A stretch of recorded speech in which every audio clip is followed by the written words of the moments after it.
Hey guys, Dr. Dan again, Brecksville Physical Medicine. So this is going to piggyback on a couple of the older videos that we did.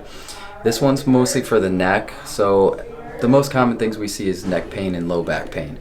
So why are they so common? Well, we do things that we shouldn't do, basically a bunch of times throughout the day. So I'm going to give you guys some food for thought, kind of a zoomed out view. Pay attention to some of these things when you go through your day and see if you're doing any of these things. If you can change it, you're going to feel better. So from the side, a forward head position is really bad. It puts a lot of pressure on the neck and it irritates the nerves and it causes pain. So when you bend forward, the analogy I like is pretend that you're holding an orange between your chin and your chest.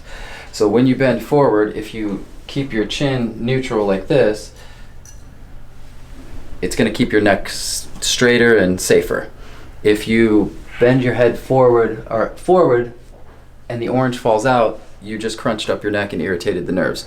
So if you're doing that 1,000 times a day, it's going to add up and it's going to start to irritate you.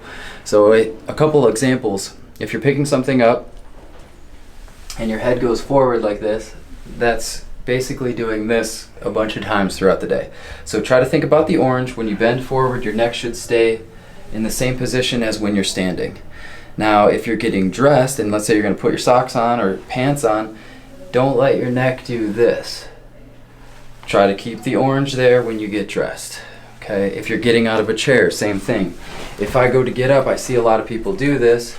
They extend their neck before they get up. That's not helping you get out of the chair, so don't do it. So do it like this. Keep the neck stable and get up that way.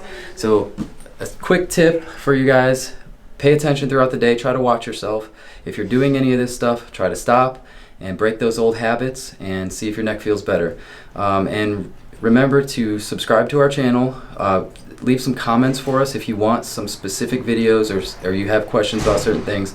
Let us know, and share the channel with your friends. If their necks are hurting, this might help them out. So hope that helps you guys. Have a great day. We'll see you next time.